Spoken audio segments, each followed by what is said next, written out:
All right, good evening. This open meeting of the Harbor Management Authority is conducted remotely, consistent with Governor Baker's executive order of March 23rd, 2020, due to the current state of emergency in the Commonwealth due to the outbreak of COVID-19.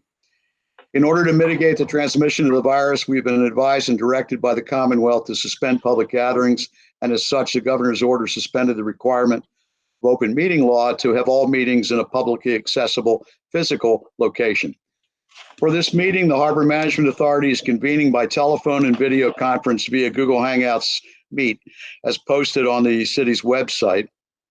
No public comment period will be included, but every effort will be made to ensure that the public can adequately access the proceedings in real time via technology means. In the event that we are unable to do so, despite best efforts, we will post on Beverly's website an audio or video recording, transcript, or other comprehensive record of proceedings as soon as possible after the meeting. Stephanie, unless you are recording this, because I can't do it since I'm not the organizer. You know, we had gone through that in our dry run the other day.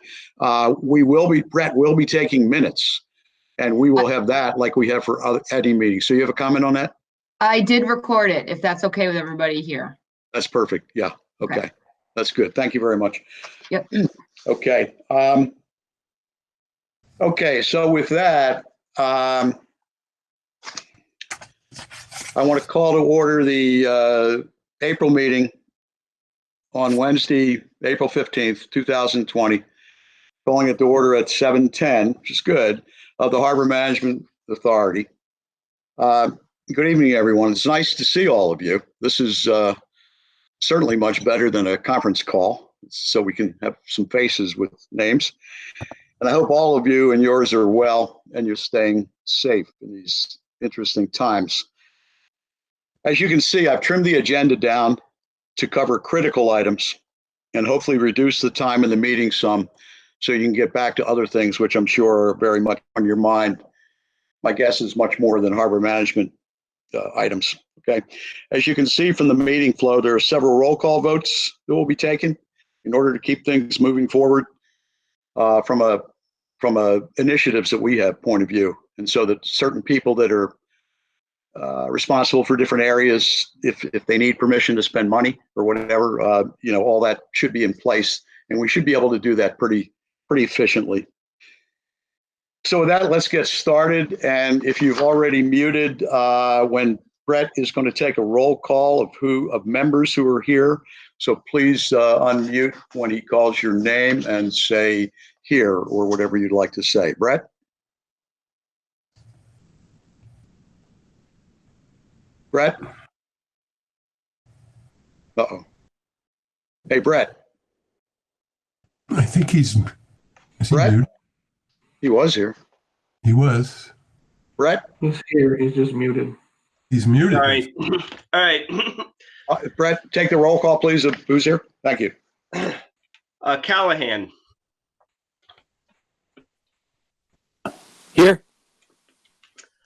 Flaherty. Here. Herman. Here. Newman. Here. Rand. Here. Your Simon? call is important to us. Please hold, and we will be with you as soon as possible.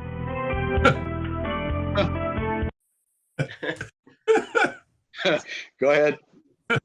So I'm here. Not sure if you heard that. Yeah. Yes. Confirm that Rand is here. Is Simon? George? He was earlier by phone. Yeah, I think I heard some on hold messages. Keep going. I think he's here. Well, Summonsby. I'm here. Yep. And Earl. Yep, I'm here. And Ciancarelli. Here. Okay. Thank you. Okay, the first order of business is to approve the February. We didn't have a meeting in March, as you know. The February 2020 meeting minutes. I did distribute them again in case they had gotten misplaced, which would be very easy to do. I'm assuming you all got them. Could someone make a motion and somebody else second, and then we can discuss under that if there's any comments, and then do a roll call to approve them as submitted or as edited. Motion, please. I make a motion to approve as submitted. Is there a second? Second, Todd. Thank you. Is there any discussion? Roll call. Brett? All right. Callahan, Aye. Flaherty, Yes. Herman, yes, Newman, Yes, Rand, Yes. Simon, he's not on. Sumensby, Aye. and Earl. Yes. Okay. Thank you very much. Okay, the second topic, and let's see if this works. It should. You can tell me. All right. Do you see my screen? Yes, Wonderful. The next topic on the agenda is the draft that I prepared for review by the mayor and then review by this group in terms of public boating and fishing facilities, some guidelines given what we're dealing with now. Let me give you a little background on this. I felt we had to put something out. Wasn't told to do it by anybody, but we know what's going on down at the marina in terms of fishing, for example, when the squid come in, and we just. Your call is important. Is there a way we can get rid of that, Stephanie? Do you think? Don't know.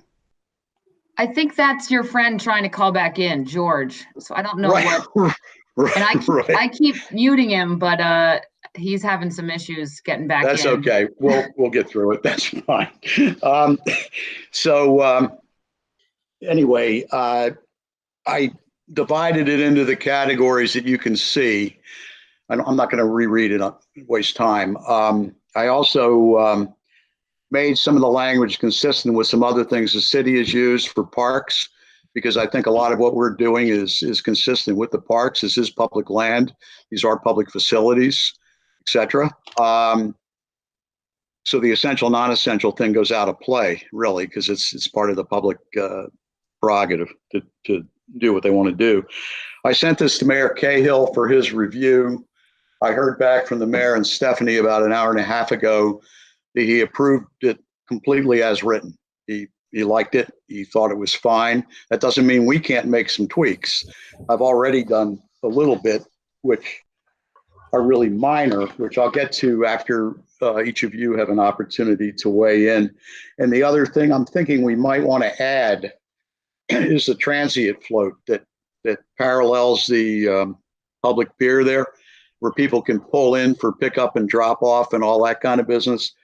That probably should be on here. I completely forgot about it as a specific item. Okay. So, and, obviously whatever we agree to is going to be posted and things like that. So thank you, Estelle. I think you got most of the content there. I just scrolled. With that said, what I'd like to do, if it's okay with everybody, is just go around. I assume you've all had an opportunity to review this. I'll call your name and you can unmute and make some comments, make some edits, say, I think it's fine, say anything you want. We'll just go name by name first to let everybody speak briefly to it. And then we can loop back if something else occurs to any one of you. And then this will eventually end up in a roll call vote, which might need some edits, which is fine. And if we do some edits, I'll make sure the mayor sees those edits before anything is produced for posting, so that he still agrees with everything. And I think that process, from what I can tell, would be legal and would be fine. So having said that, Todd Callahan, you want to start it off, please? Sure. Can I just start with somehow I've lost your screen, Paul? So if someone can work me through how to get back to that. All I see is myself right now. Stephanie, can you help with that? Yeah, you probably pinned yourself. So you just gotta click off of you and or click Got it. on yourself. Perfect. Yep. Yep. Thank you. Thanks a lot. So I'm looking. Okay. I was reading that on my phone anyway, but yeah, that's helpful. This is I think it's good information. Now, how is this going to be posted? It's going to be posted. Have you seen those signs on Lothrop Street about walking on the proper side of the Yes. road? Yeah, I was Okay. actually just there. It's Yep. going to be signs about that size, maybe a little bit smaller. It's going to be posted on the public pier, on the commercial. As you enter the commercial marina, there's 2 entrances there. As you enter the recreational marina at the top, as you enter the transient, and there'll be at least 2 put on the apron, which is the cement platform Yes. up there at the top. Yep. Okay, and then there'll be 1 put on each of the, what do we have now? 5 kayak racks? 1, 2, 3, 4 or 5. There'll be 1 put on each of the kayak racks. Okay. Super. Yeah, I agree. This looks great. Okay, thank you. Let me see. Wait, where my thing go? Emily. Yeah, I think it looks great. I don't have any comments really. Great. Okay, Yep. Thank you. Thank you. Larry? I think you did a great job on this.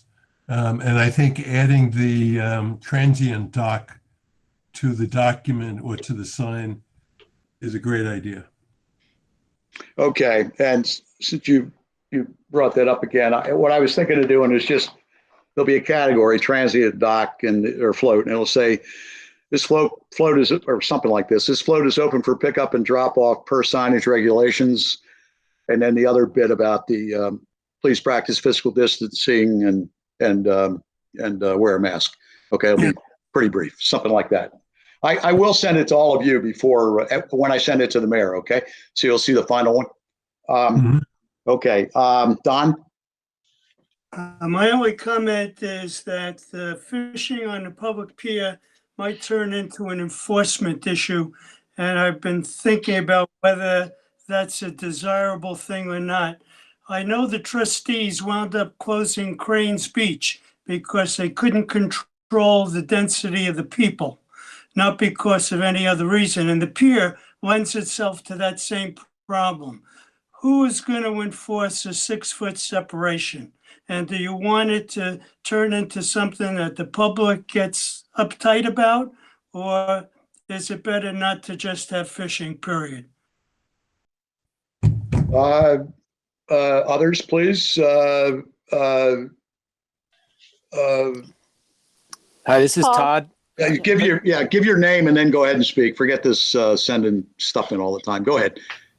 Todd, go ahead. Just Yep. a suggestion would be, if rather than shut down the fishing, if someone just wanted to put red tape out perpendicular to the end of the pier, 6 feet apart, it would give the folks showing up there an idea of how far apart 6 feet is. I know that my wife's workplace, it's a manufacturing place, is doing that. They do that at the grocery stores. That might help. I don't think we should shut down the pier. Okay, now let me just, Emily, you're next, but let me just a footnote to that. I thought I'd put that in. I forgot, because Don, we talked about something about this the other day when we were talking about things in general, but I think there should be spots marked. And I think those spots, like you said, tape or, whatever, and the signage should be close to the end as well as before you walk out on the pier. And then enforcement could still be an issue. I agree with that. But, and if it becomes a terrible issue, we close it down later, maybe, Emily. Yeah, I agree with all that. And I just remember when they started enforcing the one-way directional on Lothrop Street, I saw police down there at Dane Street at the little parking area. Yep. And, you know, I think it took some getting used to, but I do wonder if during high fishing times, you know, when it's nice out or when the squid are there, if we could have someone, a police officer down there, just, Yeah. I don't know. I think that's a good point. I am going to ask for help from the city on all this, including enforcement, you know, having somebody just sort of wander out, even having the assistant harbor master who if they're not out on a boat and they're just sitting in the little building there, you know, wander out and try to keep. Are there other comments on this? Paul, I had a question. Yeah. I noticed that you're essentially closing fishing on the apron, Correct. you know, versus the public pier. And I was wondering what your thoughts were on that. Were we planning on putting up some signage or tape to indicate, you know, that section is closed? Yeah, there will have to be signage and tape. My thinking on it was that it was based completely on my observations over the last 5 to 10 years, I guess. When walking down there at night, during the day, whatever, even though at times the end of the pier, there's a few people there, I've never seen chaos out there. I'll use that word. Okay. I mean, I think it's usually been pretty orderly, which is sort of why I didn't want us to necessarily take fishing away completely. Okay. But on the apron itself, especially when the squid are running and Facebook gets active, I've seen 300 or 400 people down there at once. There's been, you know, people arrested. There's been this, there's been that. And we don't know if the squid are going to run this year or not, but you know, that happens pretty quick because all of a sudden something goes up on Facebook saying the squid are running in Beverly and people come from everywhere. And I just think for a while we might be able to pull this, Dave, in 3 or 4 weeks. But I think just to sort of get it under control in the beginning and set some expectations, that was my thinking. Well, my only thought is just an additional thought. If we're, you know, requiring the, you know, 6 foot separation on the pier, that obviously reduces the number of people on the pier. And so by taking away the, you know, the apron fishing area, it actually kind of puts more pressure on, you know, there's less spots available. So it might have a negative effect. That's all. Yeah, that's an interesting thought. I mean, they're not doing squid at the end of the pier. They're doing like, you know, bigger fish kind of thing. Okay. And I guess we could, you know, we could do something like no squid fishing, you know, only big fish fishing. But then it's, you know, I don't know. There's probably no one good answer to any of this. I don't know if we can discriminate between the two. No, I don't think so. Yes, Estelle. I think this is a really good start and a really important thing to have in place. I would agree actually on the apron kind of that being closed will squeeze the public pier even more. I can understand why you might want to do that for a certain time period. I think if we have success with taping out 6 foot spaces, I don't know. I think it's just really important to keep any kind of access to fishing, which equals food, open right now. So I would be willing to revisit the closing of the apron for fishing. I guess you could also, I mean, I certainly agree with that, especially when you mention, you know, fishing as in for acquiring food. So that's kind of essential. But I don't see why there wouldn't be, you know, why we couldn't also tape off the apron as far as, you know, every 6 feet as well. So we can do that. Definitely. I just based on my observations and things that have been in the newspaper, and Estelle, you well know all of this. None of that's going to do any good. I mean, you know, it just, people wouldn't be able to read it, and I don't think they'd pay any attention to the. They don't pay any attention to the signage. Fishing, no fishing. You've seen the signs. We approved all those signs, and I just think, and my guess is this probably could be lifted by the end of May, but to start off the season with a disaster down there where all of a sudden we've got a couple hundred people, none of whom live in Beverly, none of them live in Beverly, coming into that area, and with, oh boy, one sec. Thank you for.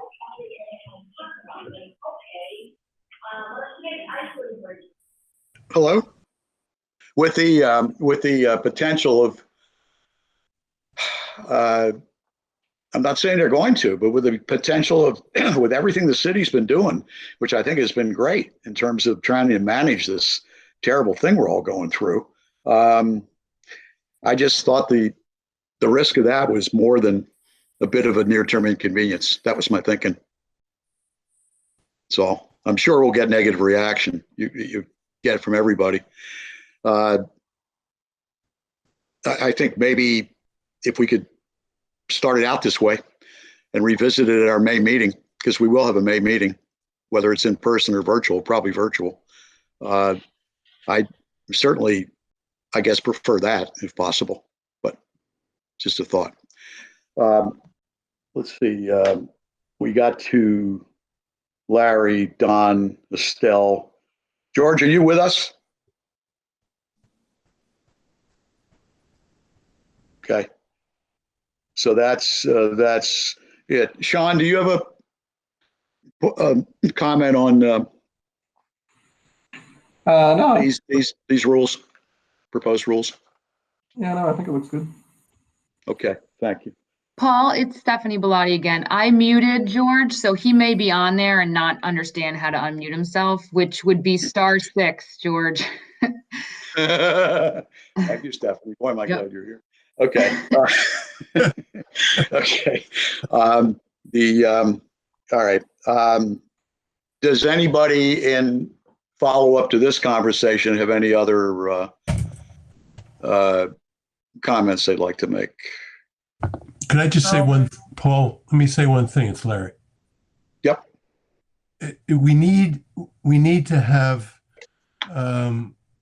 somebody to, I guess, oversee what's happening. I think the signs are great, but people tend to be knuckleheads at times, and if there's no enforcement, then it right.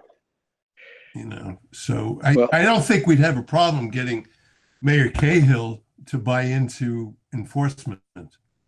Well, no. Well, he's already bought. Well, he sort of has. Oh yeah, big time. Because he approved this. That's kind of why I did it this way. But yeah, I mean, we can't do this without some kind of enforcement now. And I will talk with him and with Stephanie. Probably talk with Stephanie first, and then she can talk with him, and we'll figure something out. But I know the chief of police. I'm sure he'll maybe increase how often they ride through, and they don't have to stop. But if they see a whole bunch of people congregating somewhere or whatever, doing something that is against this, I mean, it would only take a couple of minutes to please ask the people to, move along, just like they do on Lothrop Street now. They even had tables set up, and explaining to people why you should walk on one side of the road going one direction and the other side going the other direction. So I think they do that, and I'll own that right now. This virtual stuff is very, very difficult to try to get multiple people involved in things, and you can't even meet face to face with anybody on any of this. But I think we will have some kind of enforcement. Good. For sure, and hopefully have this in place. It depends how long it takes to both make the signs and then get them put up. I'm probably dreaming here, but I like to think it could be done within a week if I get people what they need tomorrow, kind of thing. So we'll see. Go, Don. Okay. Well, I would like to go back again to the point I was trying to make. You have every person in the government and in the medical field trying to get people to be as conservative as possible about not congregating. And I think it would be the responsible thing, at least in the short term, by putting up until May 15th or as whatever, that you ought to close everything. You ought to close the pier as well as the apron, because encouraging people to congregate, I think, is going in the wrong direction. Okay. Other comments on that? We're going to vote on this, so, we'll.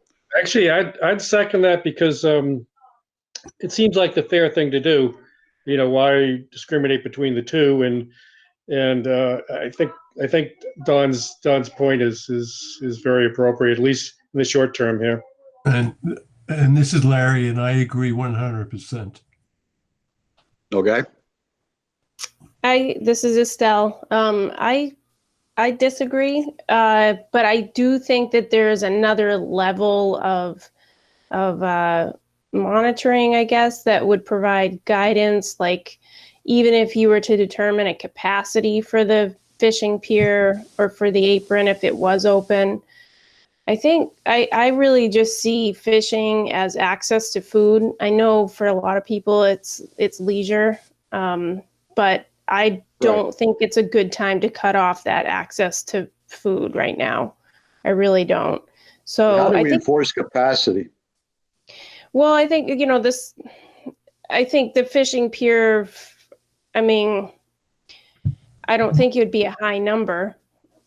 Right. So I think we come up with that number by spacing it out, and we tell the harbor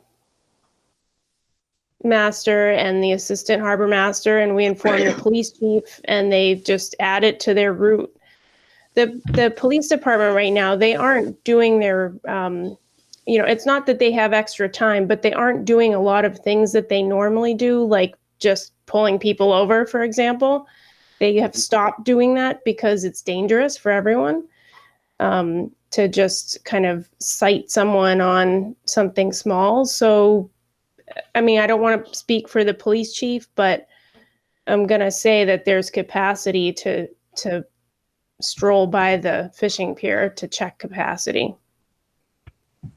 It'd be worth looking into anyway. I just think it's an access issue, and I'm not comfortable cutting off a food source when people exactly the kind of people who might be fishing for food might also be struggling with income. Not to mention Steve Latito will kill me. That thought has crossed my mind. He'd kill me too. I've known him since he was 8 years old. Yeah.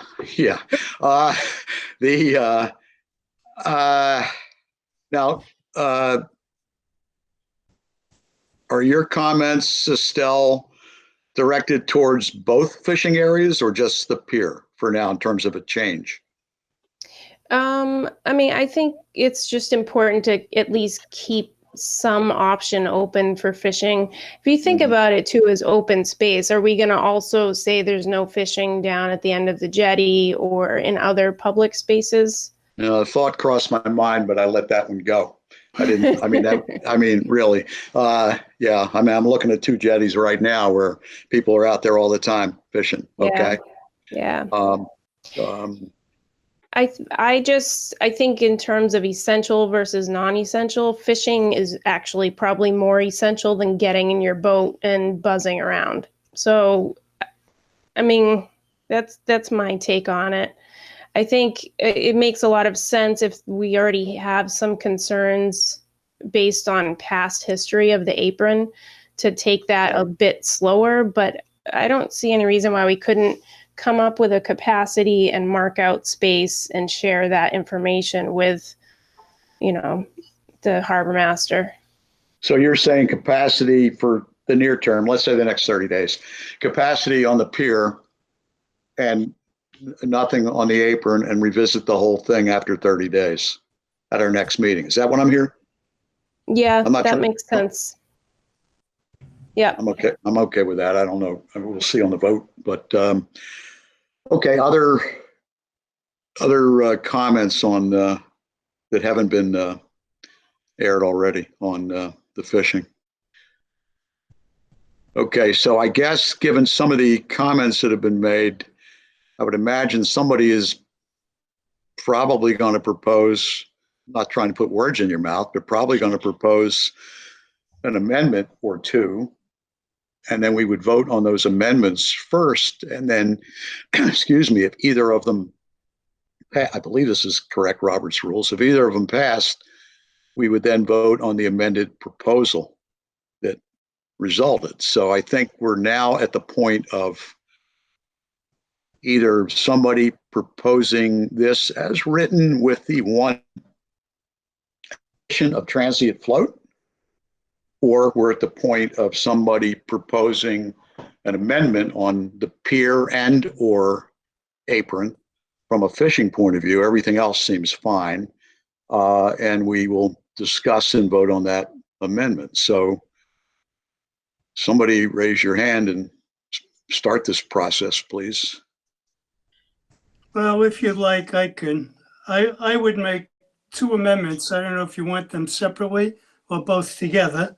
But one amendment is to add rules for the transient area as you described earlier, namely a pick and drop off and members only, no guests, and wear a mask while on the docks. Yep. And for the pier, I don't know I still have to stick with where I was at. I would say in the near term, clearly for the near term, till you see how things develop, that there'd be no fishing allowed either on the apron or the pier. Okay, so I'll take them together, okay? But I'll view those as two amendments. I say you probably want to vote on those separately. No, that's what I'm saying. I'll take them as two separate amendments. Exactly. Good. Is there a second, please? I second. Okay, thank you, Larry. Okay, let's discuss let's see if there's any discussion on the First Amendment, which is a transient area with language consistent with what I read before and what Don just reiterated, okay? Is there any discussion on that amendment? Okay, Brett, roll call, please.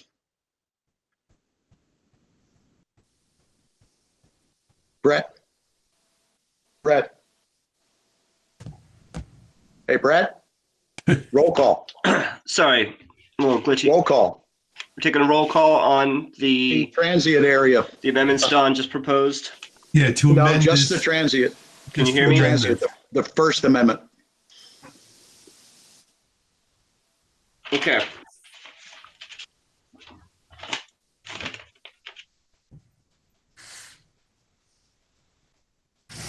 Okay, roll call on just the First Amendment of adding language regarding the transient float. Mm-hmm. Callahan?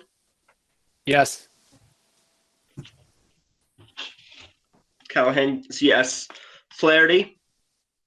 Yes.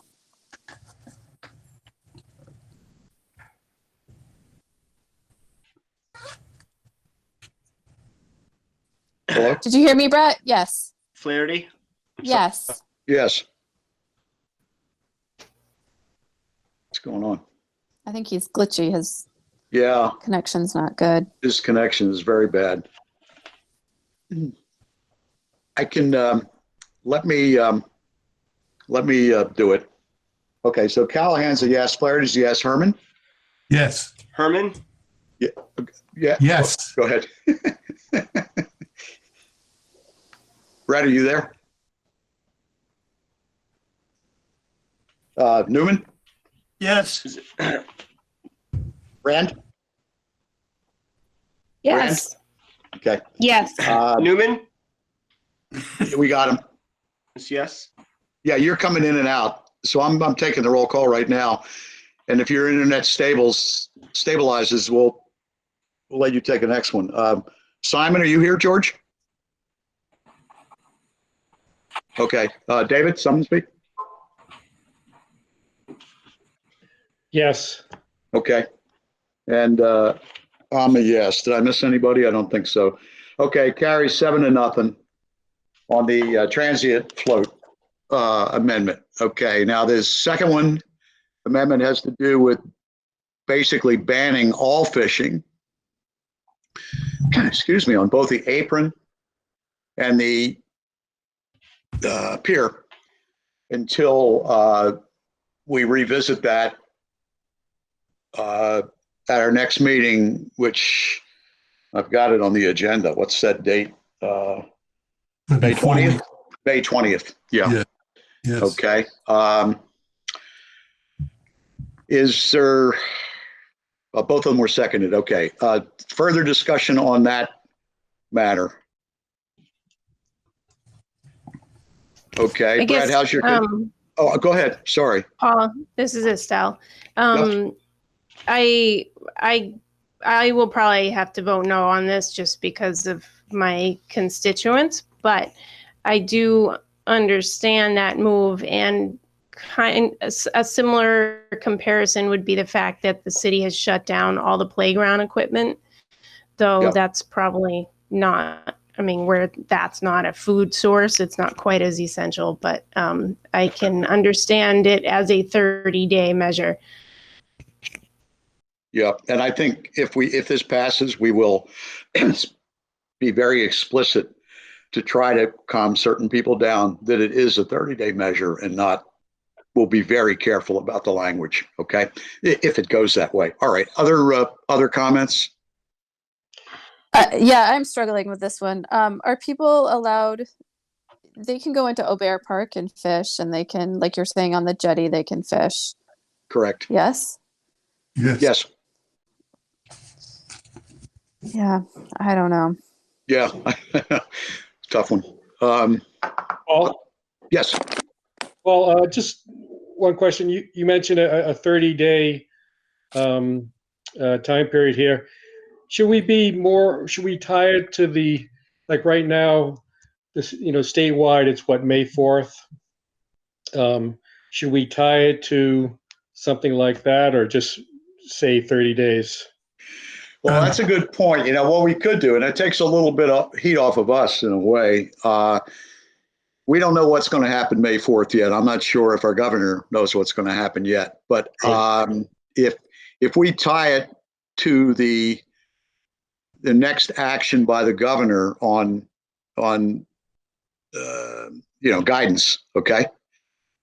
There's no reason why we can't have it could be a very short one topic virtual meeting with the normal 48 hours notice to revisit it. We don't have to wait till May 20th, and all of us are kind of stuck at home. So what the heck? This is kind of fun to at least have something to do, I like the idea, and we'll amend and change my proposed amendment accordingly.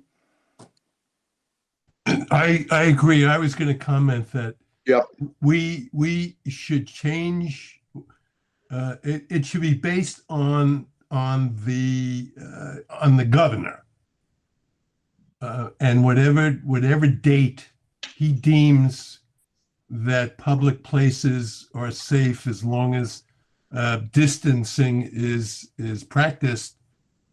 I mean, it could be the 4th. It could be the end of May. Who knows? No, Larry, we know that. No, I agree with you.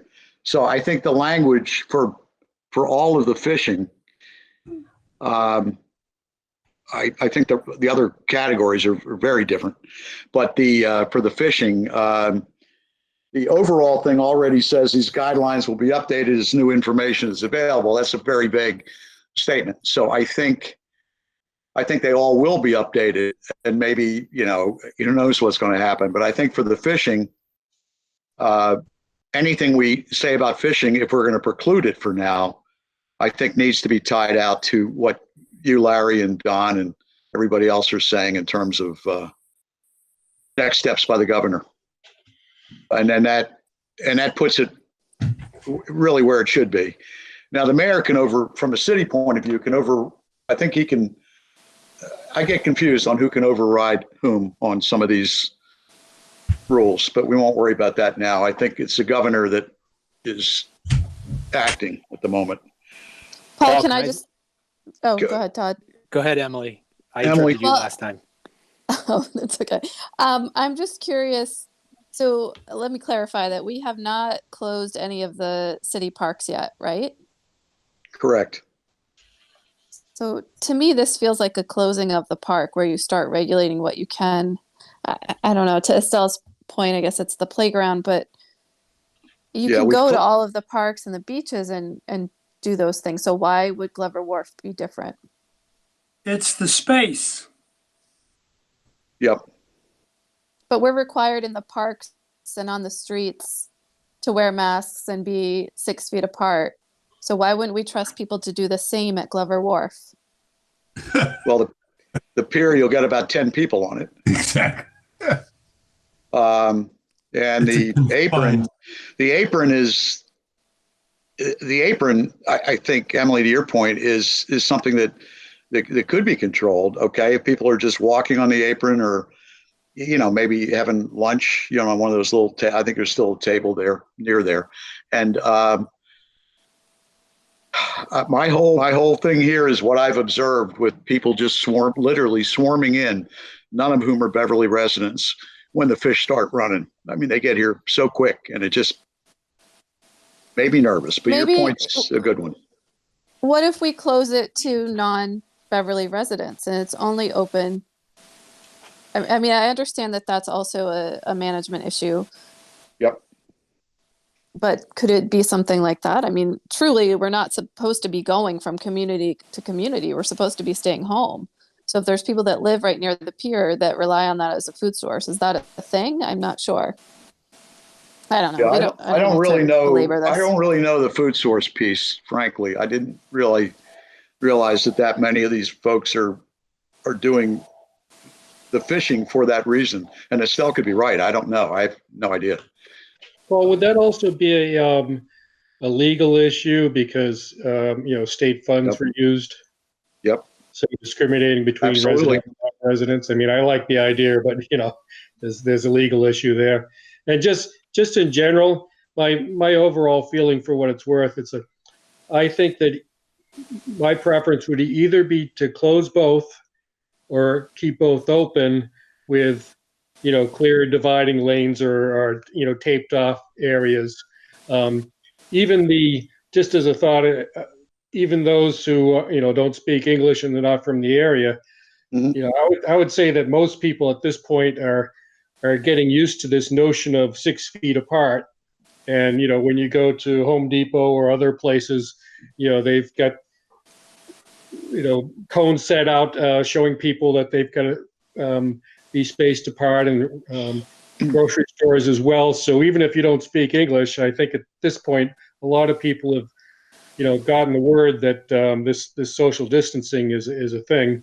And so if they see some indications, some signage and indication taped off areas that, maybe they could do it and maintain distancing on both. No, that's a good point, David. Yep. I agree with Dave's point here that this is Todd, that you either keep it all open or close both. And, I've been wavering on my position here, depending on who speaks.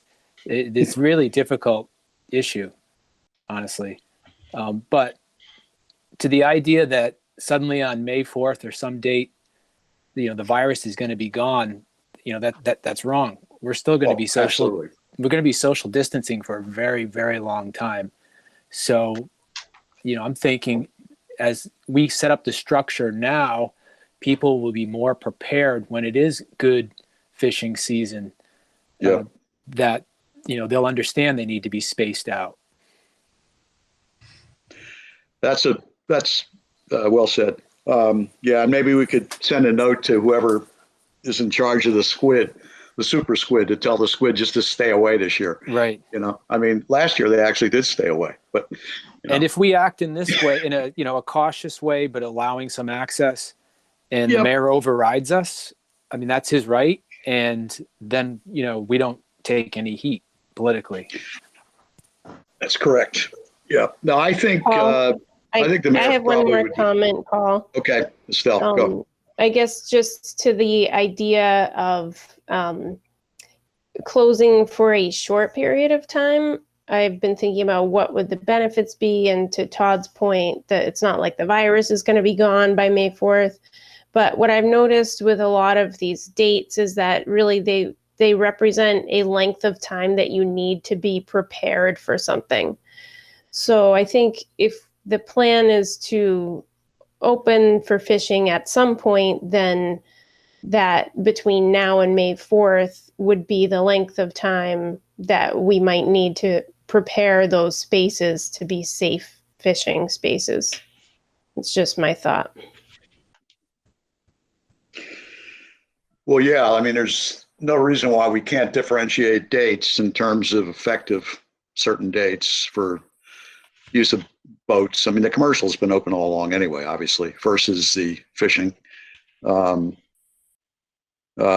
you saying then, if it was May 4th, for example, if people are down there fishing now, that's okay, regardless of what they're doing, but May 4th, then whatever the rules are that we come up with would go into effect?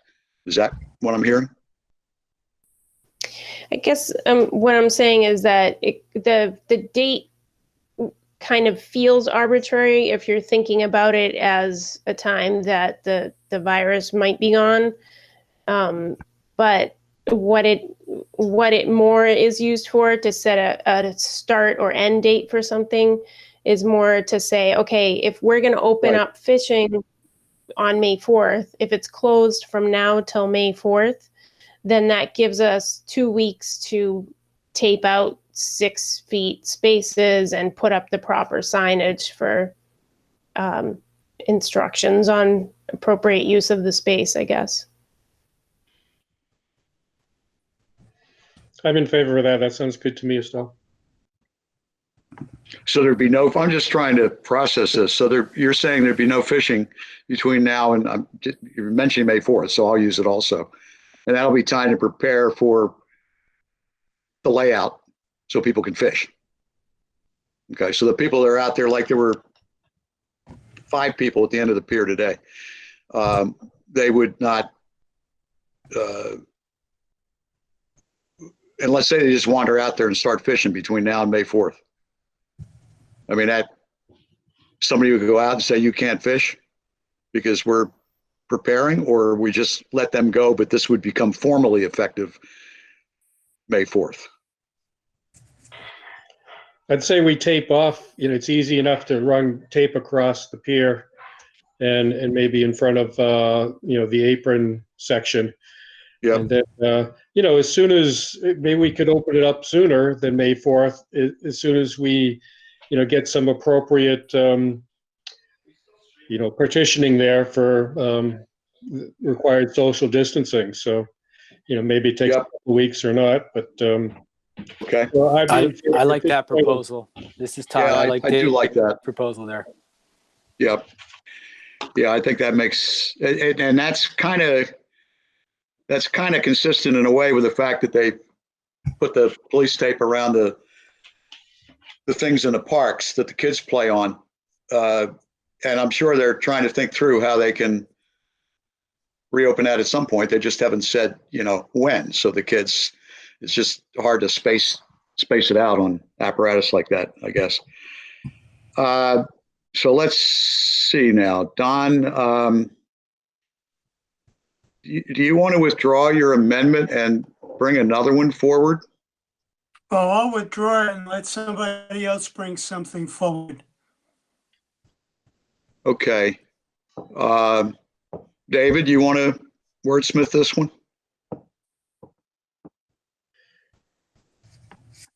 Or Estelle?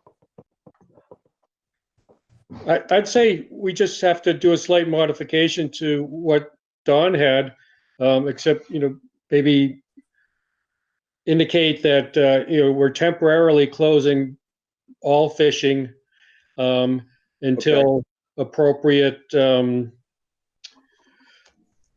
signage and I don't know what you'd call it, the taping, I don't know what you call it. Sure.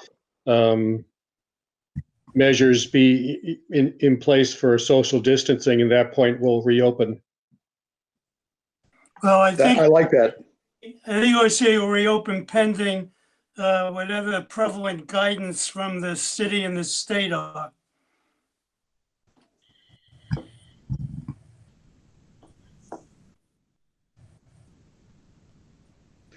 Well, there could be a caveat consistent with guidance from,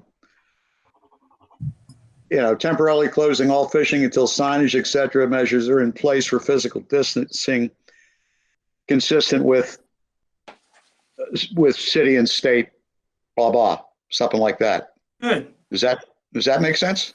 Sounds good. Yes. I like that. I mean, I'll, Can we vote? well, yeah, we're going to. First, we had to figure out what we're voting on, Larry.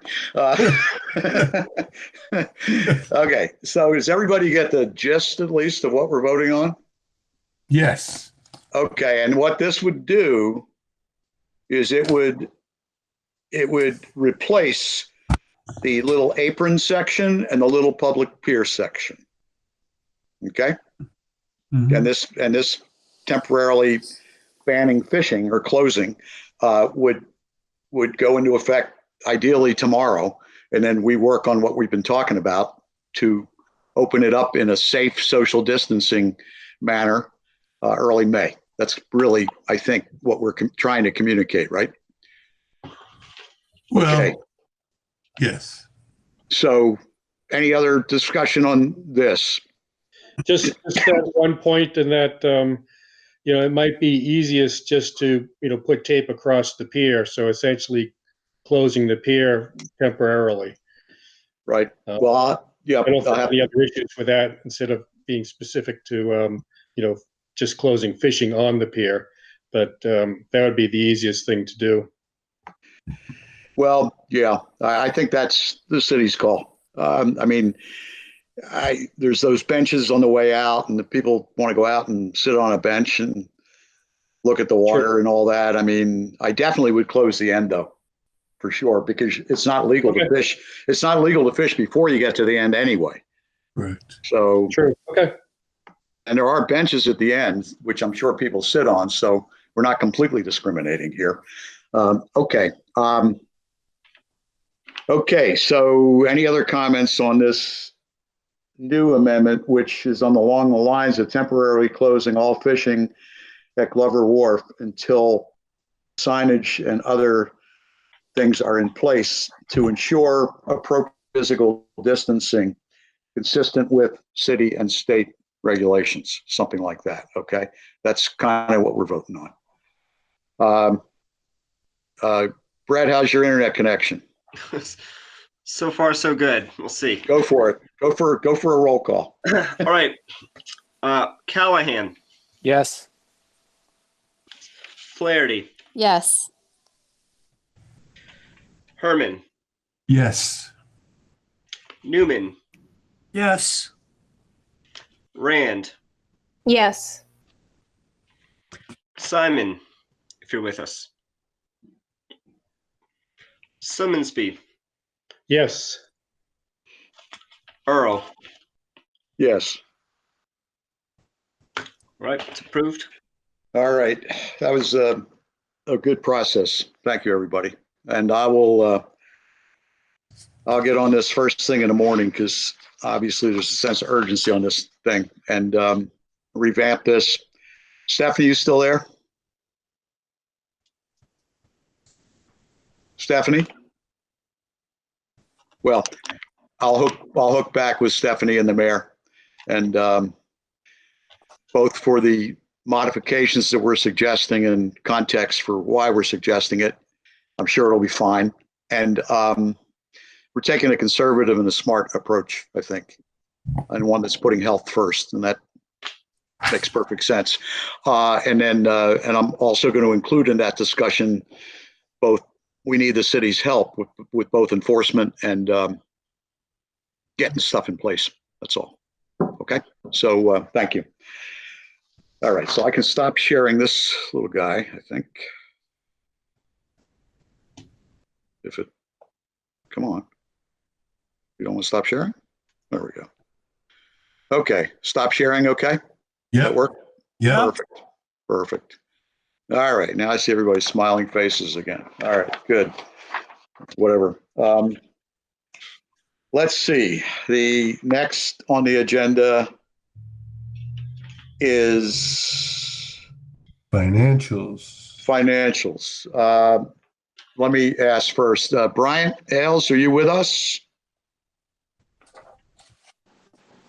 Yep, I'm here, Paul. Hey, Brian. Thank you very much. Okay, let me make a couple of comments first, and then first on the the March year-to-date financials, which is the first 9 months of the year. They were distributed, I think, over the weekend, and we're in good shape. We're already over budget for commercial slip fees, and there's a receivable of around $20,000 across a few boats, which we're still in the process of collecting. Sean's doing a great job of bird dogging all that, and he's gotten a lot of money in over the last 2 months since we met last. So it's going very well, I think. We've collected about a third to half of the winter money, but everybody's been talked with and they're all good for it. It's just a question.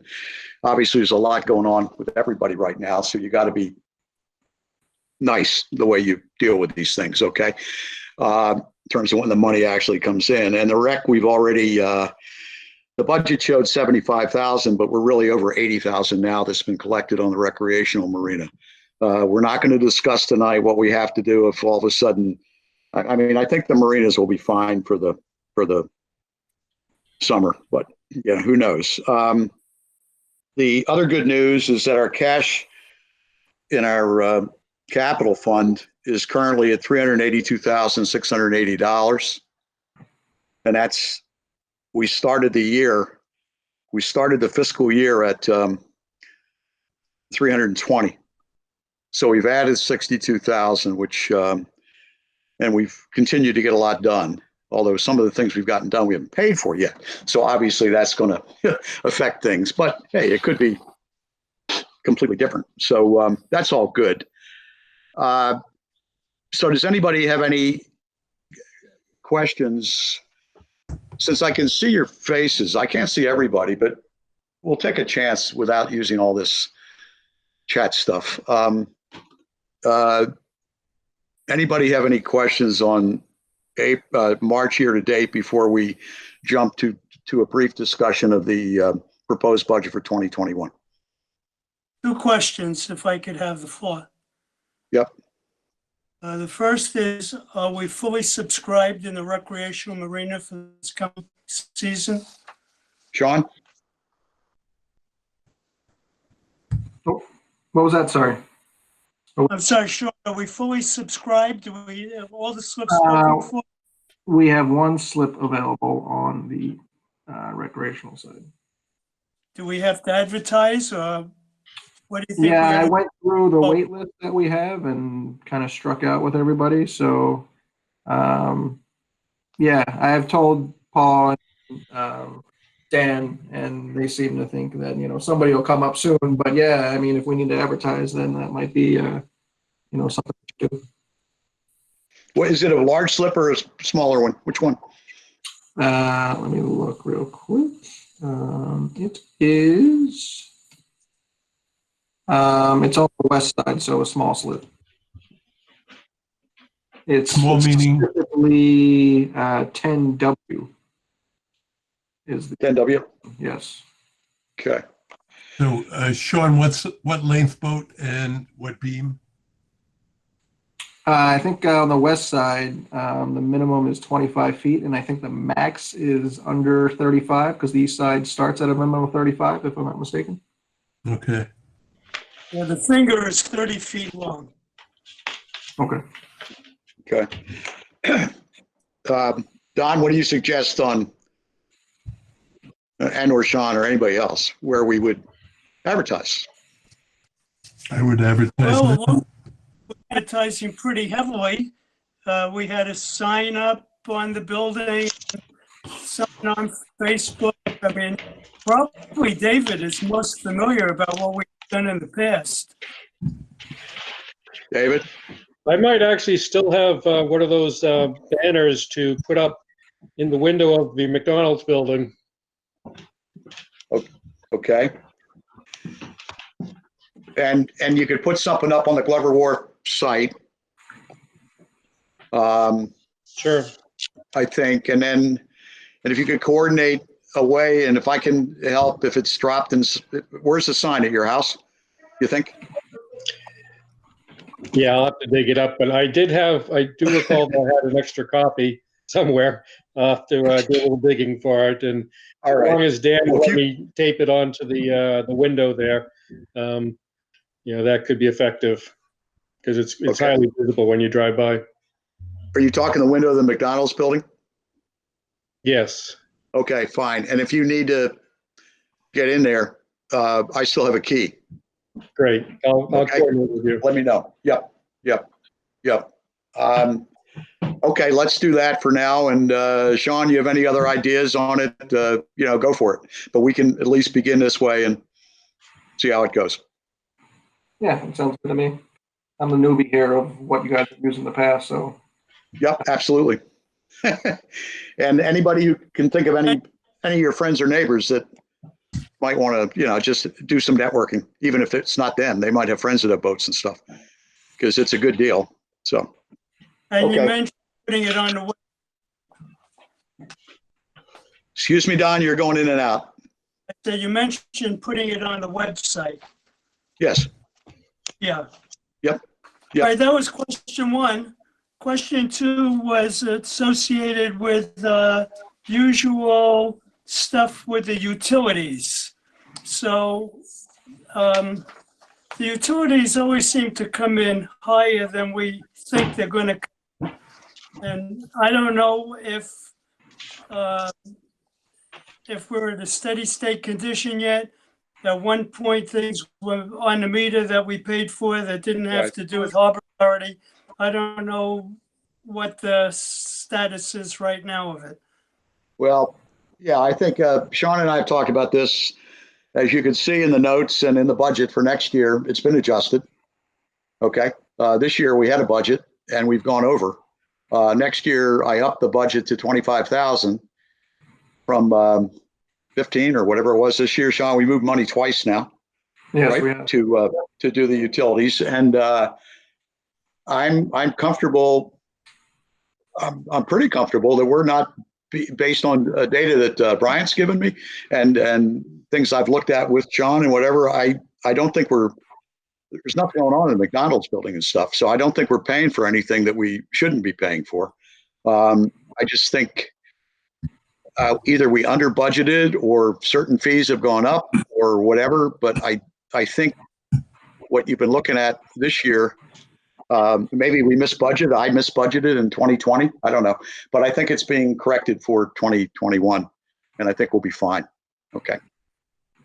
That's the only questions I had. Okay. Any other April? I keep saying April. Year-to-date March questions. Okay. Let's jump to the 2021 budget. I'll turn this over to Brian in a second to get his thoughts on what I put together and also give you some context in terms of some of the city budgeting things, which I think you'd be interested in. But the tab 1 in the Excel book I sent out is really all I want to talk to. I don't want to talk to the detailed numbers, although certainly there could be questions to them later. Number 1, capital fund budget of 382.6 as of 3/31. I just indicated that a minute ago. I'm projecting an end of fiscal year capital fund balance at 350. It's very conservative. It's going down 32,000. The last few years, if you look at the tab 3 in that 3-tab Excel book, it's gone down about 15 to 20. Okay, we incur more expenses than revenues will continue to come in, kind of thing, because of things opening. But opening this year is a little different than maybe opening in other years, just because there's so much uncertainty everywhere on the revenue side, the expense side, and who knows. Besides being conservative on both revenues and expenses, it should be expenses, not expenses, for the environment. 2021 revenues are conservative and pretty much look like 2020 revenues, again, due to the uncertain environment. Collection of current receivables for commercial customers, which is around 17,000, is unknown. I don't think it's unknown in terms of us collecting them. I'm confident we'll collect them. It's unknown in terms of timing. And some of that timing has to do, again, with getting caught in different ways in what's going on now, and us having to have some sort of patience, I think. And the communication is kept open, which Sean is doing very well. And people are stepping up to the fact that, yes, we owe you some money, and we might have more payment plans coming. I don't know. This is detail that's going to have to be worked on, offline. It is being worked on. But again, we don't know when we're going to get them. Utilities and other expenses for 2021, it's been adjusted to better reflect 2019 and 2020 actual levels. So I took some of the items down. I took utilities up. You can kind of see that if you compare the 19, 20, and 21 budgets. Project expenses in 2021, number 6, are partially dependent on FY 2020 expenditures. We're going to get to 2 votes pretty soon on which I hope both carry, on giving Dave some money to play with so he can put an order in, and giving Emily and others some money to play with, so put an order in for signs, and we're ready to go when we can kind of go. And I'm sure there'll be longer lead times now than we anticipated before, et cetera. But we really don't know when that money is going to be spent. We only have about 2 months left in this fiscal year. So, who knows? But we can't go out and request a proposal and sign a contract and deal with David Gelano and all that without having this authority of approve the money first. So with that uncertainty, who knows where the project expenses are going to fall. And the other thing that I'm interested in getting going next year, I hope, is the Congress Street Pocket Park. If you recall, 2 years ago, 3 years ago, it was approved by CPC, but then we ran into some land ownership issues and paper street issues and all that kind of stuff. And then there was a flash fire over there, so Windover pulled out. And but anyway, Estelle's got some discussions with Procopio.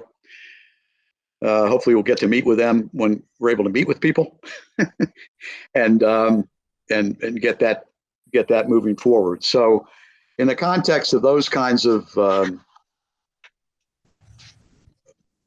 macro thoughts and looking at some detailed data, which is in tab 3 of expenses for the last couple of years, to use as guidance for juggling some of the expense categories and budgeting the revenues pretty similar to what we've done in 20. That's the kind of book we came up with, which, we'll see where it goes.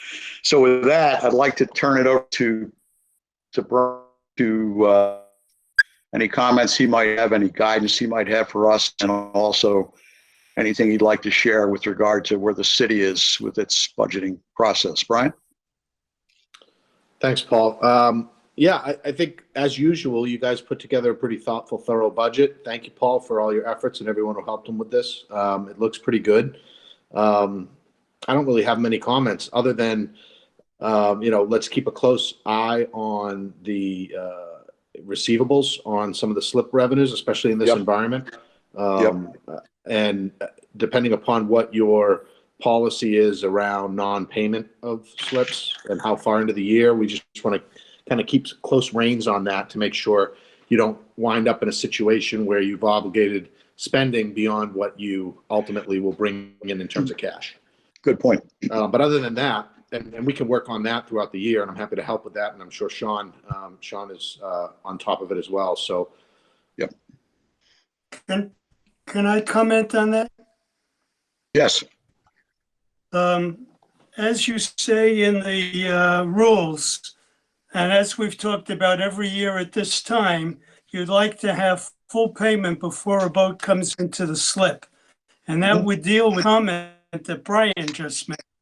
So it's been a challenge in past years, and particularly Sean, I don't know if you have any thoughts about it, but it's always been the desire of the Harbor Authority to try to enforce that rule.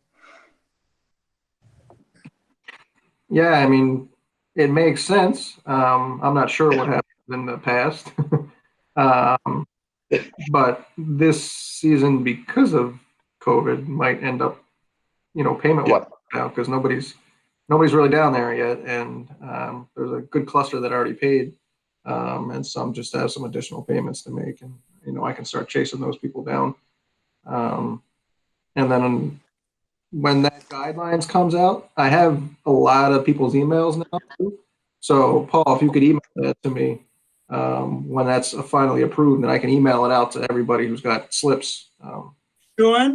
Sean, Yeah. that's actually in their leases. Okay. Independent Well, of- yeah, right. But Yeah. right. Yeah. I think Don's talking about recreational right now, and that's in the leases. So we've collected 80,000 already. I think there's about maybe 5 boats that haven't paid anything yet, Sean, something like that for the rec side. All the rest, most of them paid in advance to take the 5% discount. And Right. We just had, Carnivale was going to leave us, and then now he's back because apparently Gloucester was too expensive, and he plans on paying shortly. He just got his contract signed and delivered to us. And we just got a payment today of another $1,000 from Michael Sweeney. So good. He's still coming in. Okay. I think the situation just has. Oh, yeah. And there's no boats there for the summer yet, are there? There's still Right. Okay. So nobody's come in yet. Tomorrow's the first day that they can officially come in, I believe. But Yes. I don't see anybody popping in tomorrow. So well, no, Brian, I think that's good guidance. We do need to watch that. I think the receivables, our history, I mean, I hear what Don's saying completely. Our history of not collecting everything is higher. Not collecting certain things from certain customers is higher on the commercial side than it is on the recreational side. Okay, and we do still have one known issue over there, which we can get into offline, and we've got another 4 or 5 boats that owe us some money, but most of them paid something. So, and they're on a fiscal year contract, right? So we'll get on top of that. So Brian, go ahead, continue, please. Well, that was really all I had in terms of observations on the budget. Okay. In terms of the city budget and process, it's not a typical year. You all know that. But we would typically be at a point where we would submit to the council towards the end of May, usually before Memorial Day weekend. And then the council would then have approximately a month to deliberate, hold their hearings on the budget, and vote something out by July 1st. The problem with this year isn't that we're expecting revenue shortfalls. I mean, the revenues that we track internally within the city, we are actually fairly confident in our ability to get some ranges of what we expect for next year and could build a budget to meet that. What is really the unknown that's up in the air is at the state level. And 12% of our city revenue comes from state aid. And we know in past recessions and past difficult economic times, there have been reductions to that funding level over a period of multiple years. So I have tuned into some recent meetings that were held at the state level around state revenues and projections and expectations.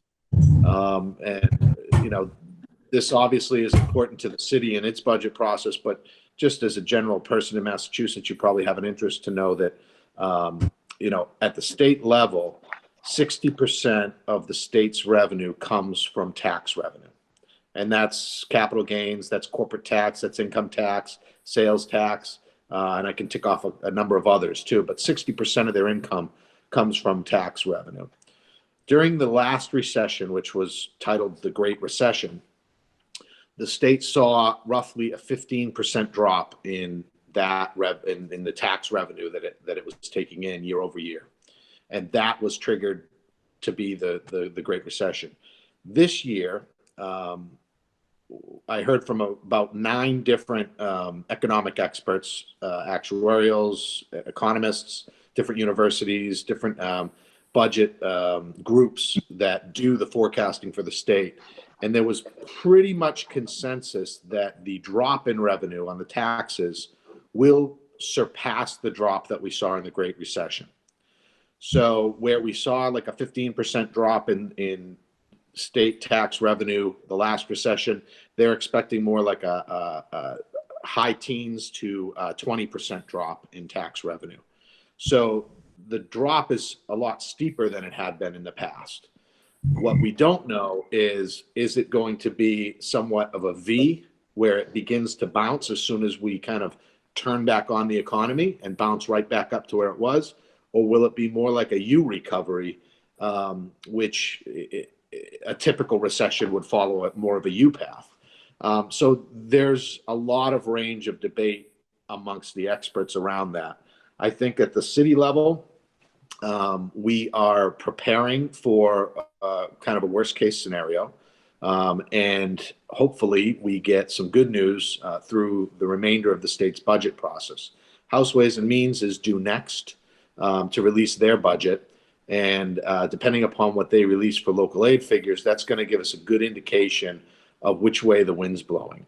Now, I will also say that in the past, and I shared this with Paul earlier today, the timing of the recession is actually notable because the past 2 recessions in 2002 and 2008, when the state saw those big drop-offs in tax revenue, they chose not to cut local aid in the first year of those recessions. And they did so probably, I mean, you could make an argument as to why. So they had some rainy day funds that they were able to kind of plug the hole with. And they were also going into an election year, which might have something to do with it. We're in a similar situation here where we're going into an election year. They have a state rainy day fund. So it's possible that they kind of hold harmless local aid. The thing of note in terms of the rainy day fund at the state level is they have about $3.5 billion in rainy day fund. The projected revenue shortfall for next fiscal year is about $5 billion. So even if they used 100% of the rainy day fund, they still don't have enough money to fund the budget at this year's level. So this is kind of an underlying crisis that we're all going to feel once we get through the initial crisis of the health issues we're dealing with. The good news is that as a state, Massachusetts is in an enviable position when you look across the country. And I heard from Standard & Poor's and Moody's were also on the call, and they said the structure of the state, the types of revenues that the state receives, their reserves, puts them in a, quote, enviable position in comparison to other states. Now, I like to think that Beverly is similarly situated, where the policymakers over the last 5-6 years have made a very conscious effort to put aside funds for this very occasion. Our budget strategies over the last 3 or 4 years have been very intentional to be able to deal with what it is we have to deal with over the next 2 to 3 years. I say 2 to 3 years because the general consensus from the economists, even if it's a sharp bounce back in terms of revenue, the lingering effects of that will last roughly 18 months in the best case scenario. So we definitely have to get through next fiscal year, FY21, with some local revenue shortfalls, possibly some state revenue shortfalls. The one that worries me more than FY21 is FY22. Because if it's like in the past where they forego a local aid cut in year 1 at the cost of a local aid cut in year 2, that coincides with a year that the city's bringing on considerable additional expenditures, particularly with debt service related to the middle school and the police station. So not only will we see a decline in state revenue and potentially in FY22, but we're also going to need to absorb additional costs in FY22 that will make a gap much larger than if we saw those local aid reductions in FY21 and we're able to manage it through to FY22. So there's a lot more there. I'm sure that begs 1,000 questions for all of you. I can see you, Larry, kind of nodding your head there and understand kind of the significance of what's going on. I do. Rest assured that my team is not getting much sleep, which is a good thing because we're on top of it, and we'll be having more discussions. But the tricky thing about this is every day it's changing. You know, when these dates get delayed or when there's indication of potentially opening up or not opening up or phased approaches, that all factors into different models that we can project off of. So the range right now that we're projecting to is very wide. And as a city, like I said, we just want to be prepared to meet anything that happens within that range. And we will be collectively. It won't be painless. We will need to make some difficult decisions, but it is manageable for sure. Okay. Well, sounds like a really fun time for you, huh? I'm just glad voting season's coming up. We got a slip for you. Yeah. Anybody have any comments or questions for Brian? I appreciate, I'm sure everybody appreciates that context that you guys are dealing with in terms of, you know, because we make requests and, you know, whatever, and, you know, sometimes don't appreciate all the other stuff that's going on and everything. So it really helps to get overview things like this every once in a while. It's very helpful. Any other comments on Bryant's comments? Okay, what about on the proposed? We don't vote tonight. We're just discussing the budget tonight, getting further input, further things to look into. You can also get me those ideas by email. I think that's perfectly legal. And then in the May meeting, we, like every other year, okay, we'll vote on our 2021 budget. And then the next day, that'll be the 20th, okay? And the 21st, is that okay, the 21st, Brian? Yep, I'll get the budget into to Lisa, who will get it to all the counselors, and I'll CC you on it. And as you know, the counselors can't accept. I think that's the way it goes. They can only reject. So they just file it, right? Is that correct? Correct. No action is approval, but they are able to take a negative action on aspects of it if they choose. Okay. Yeah. Okay. And that hasn't happened since I've been involved. So hopefully it won't happen this year. We'll see. Okay. So any other questions or thoughts on the draft 2021 budget? I have a comment, Paul. Sure. No need to talk about it at the meeting, but I'll send you some comments with a general thrust of pumping up some of the accounts to for what I call just in case. We have a number of incipient capital projects that may or may not require expenditure in the coming fiscal year, but it would be better to have the money in the budget than not. And of course, if it's not spent, it just rolls over. So there's no penalty. And then it's in a better shape if something matures. Yeah. No, I'd appreciate you sending that. I think you're talking mostly about projects and that part of the budget, correct? Yeah. Okay. Yeah. Yeah. Because as you can see, I got a few little ones there listed on the tab 3, but I'm very light on that, and more detail on that I think is good for us in general. So please send that. And I'll distribute it. You can just send it to me, or you can send it to everybody. If you don't send it to everybody, I'll distribute it to everybody also. Okay. All right. Thank you. Other comments? Okay. Paul, well then, this is Todd. Sorry, I've got one. Yeah, Todd. Go ahead. I've got one that transitions into what I think is our next subject on the signs. Can you just give me an idea of how you came up with the $12,000 for the signs? Yeah, I came up. Emily, you still here? You are somewhere.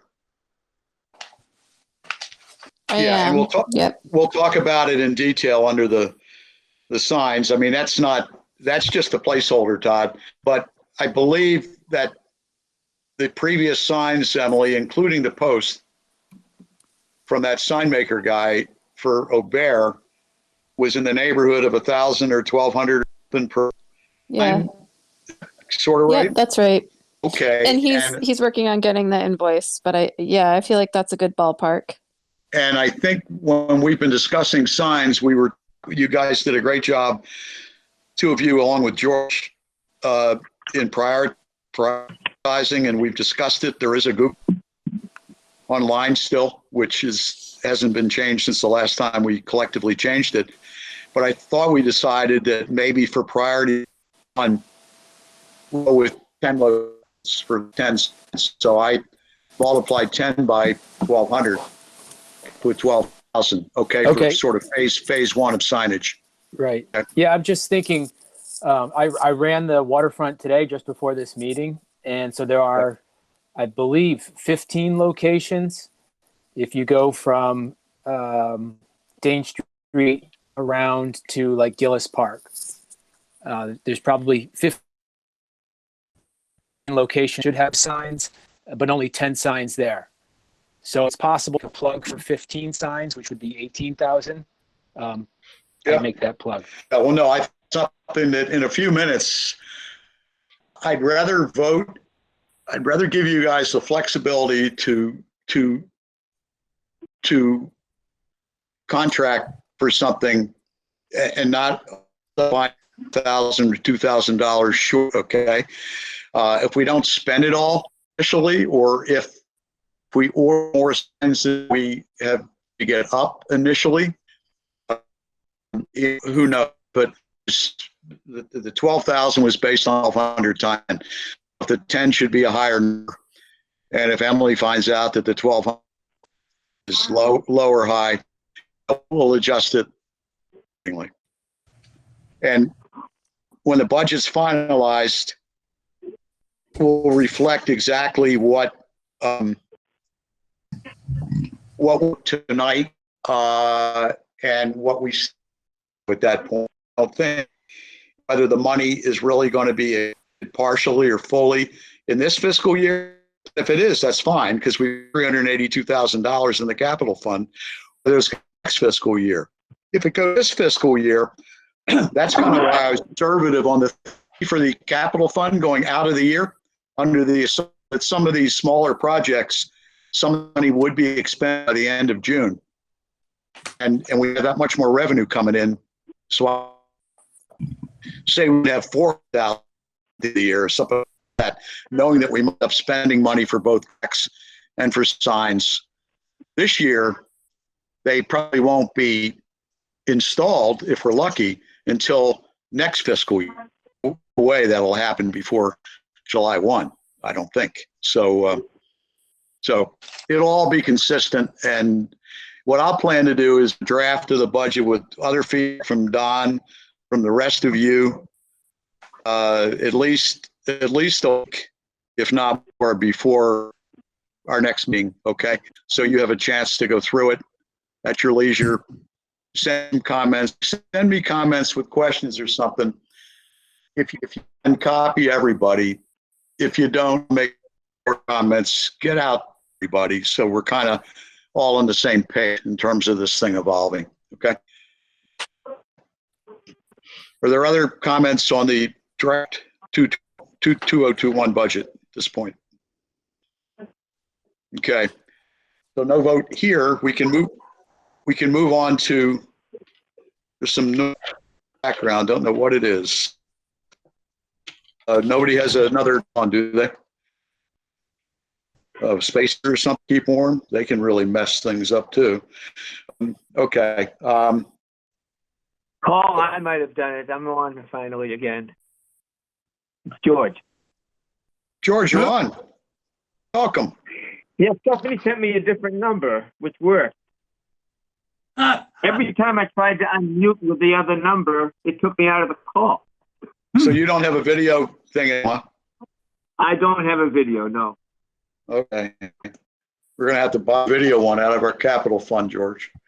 So we can really participate in the virtual meetings. Yeah, well, I've moved my workstation from work to home, and I didn't have everything with me. Okay. All right. We're on to these other topics. David, do you want to give everybody an update on the kayak rack situation? Maybe make a motion that we would like.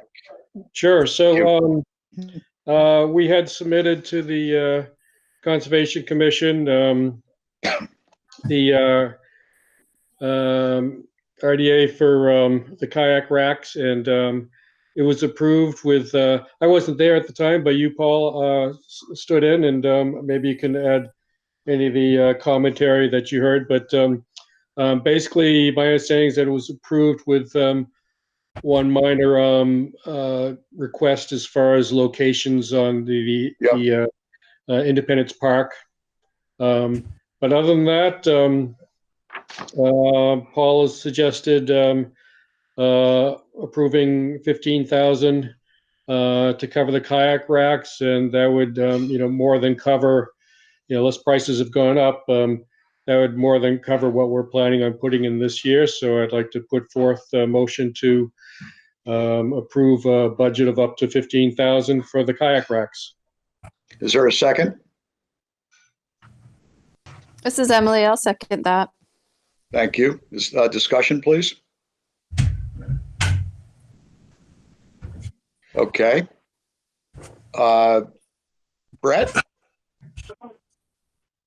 Brett, are you there? Yes, You want to do a roll call again? certainly. Go for it. Callahan, Yes. Flaherty, Yes. Herman, Yes. Newman, Yes. Rand, Yes. Simon, Yes. Sumlinsby, Yes. and Earl. Yes. Approved unanimously. Okay. Thank you. David, I've been up on that site recently. Maybe you have too. I know they're kind of open to sell things.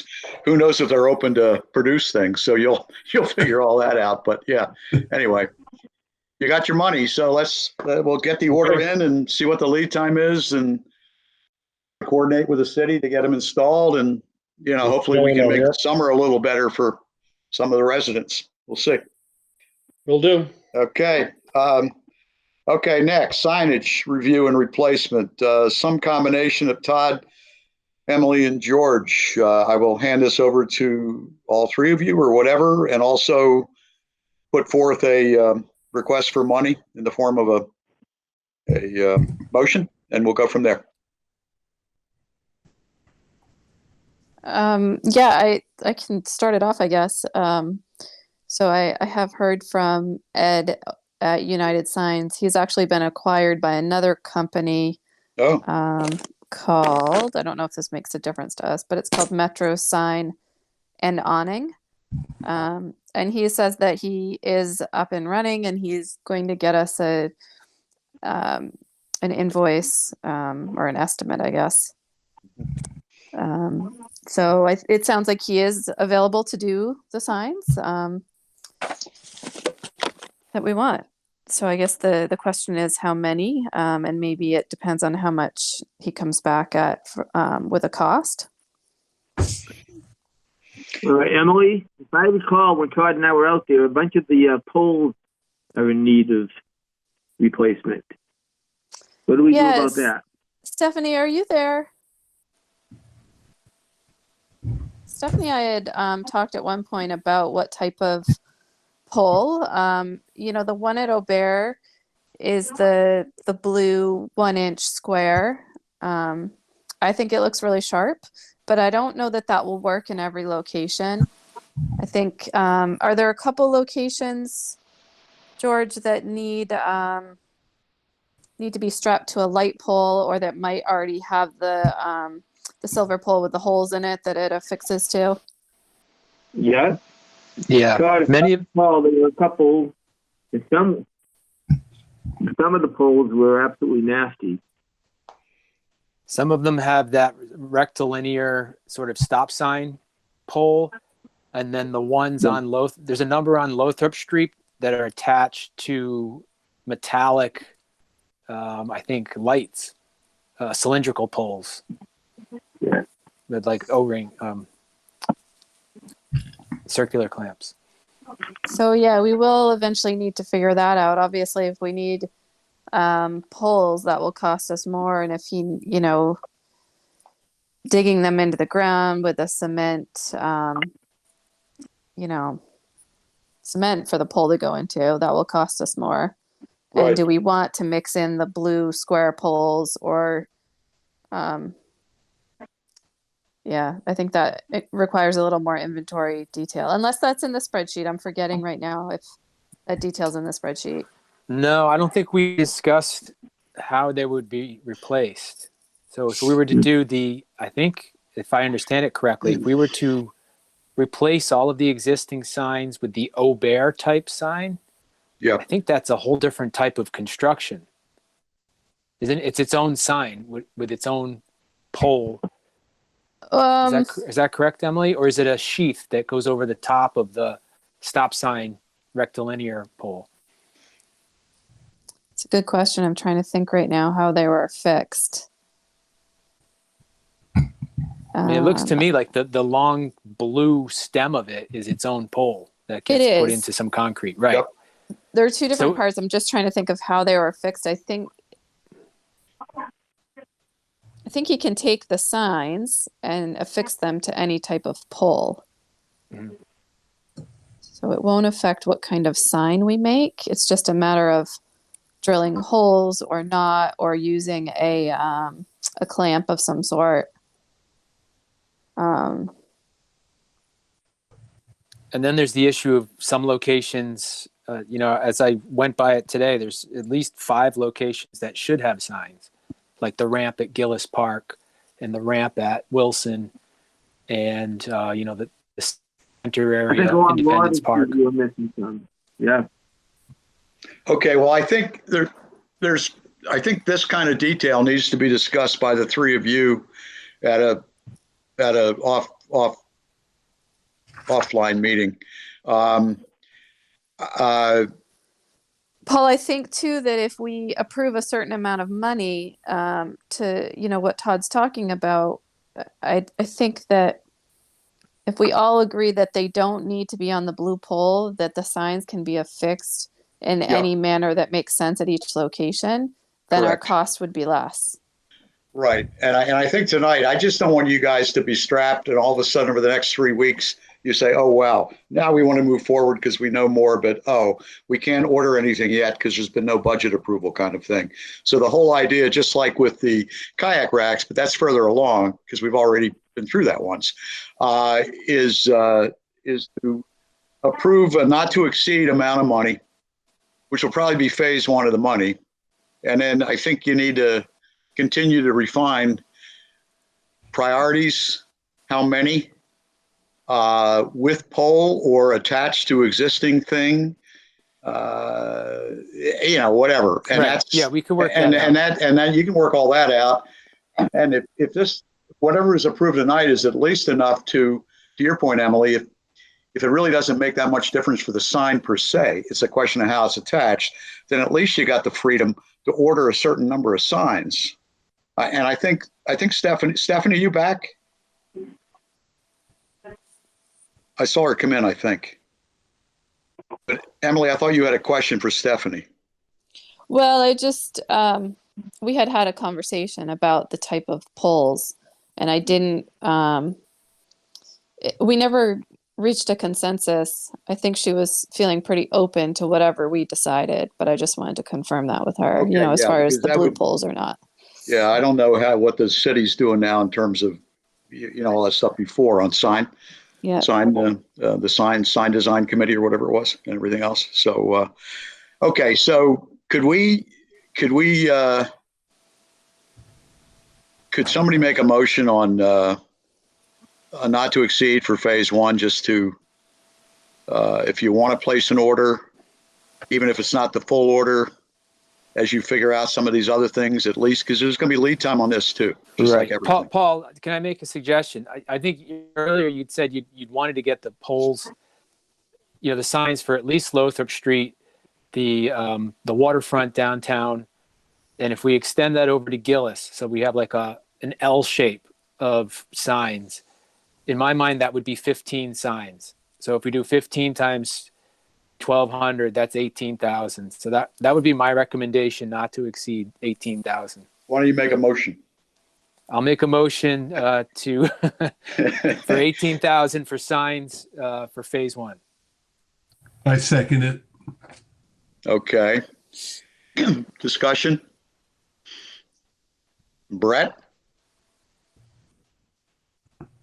Roll call. Roll call, Brett. Roll call. Yep.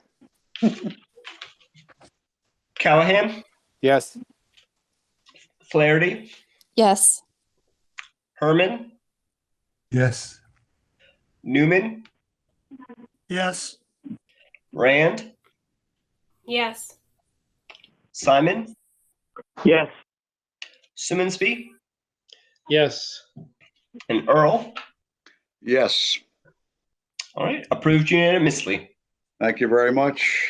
Next. So that was not to exceed, right, Paul? Not to exceed Okay. 18. And I think well before the next meeting, if there could be more clarity on how many, where your recommendation on how many, where, which ones need poles and which ones can be mounted on existing poles, etc. It doesn't have to be finished, but at least movement in that direction. That would be helpful. Okay. Yeah, I think we can do that. I think I have pictures of all the signs, so we can do that. Yeah, pictures. You got all those. I remember you took all those GPS coordinates and stuff, all sorts of neat stuff. So anyway, okay. The next one is a commercial hoist grant. Sean, and Don, you can weigh in, but Sean, why don't you update folks on where we're at in terms of the agreement with GZA for where's all that stand in terms of getting that hoist pier engineering services moving forward? So we got the contract from the state, and we also got the contract from Josh Saul from GZA. We were waiting on having both of them in kind of a while ago. So I sent them to Catherine Barrett on March 11th, and she sent those to get approved to the mayor and the lawyers and everyone. Didn't hear anything, COVID and all that stuff kind of delayed things, but I checked back in with her on April 7th and re-emailed the mayor and still have not heard anything. So I guess I just need to keep pushing on the mayor or Catherine, but we're all ready to go. We're literally just waiting on signatures from the mayor. So Sean, you have a contract signed by GCA waiting to be signed by the mayor? Yep. We've had it since March 11th. Good. Yep.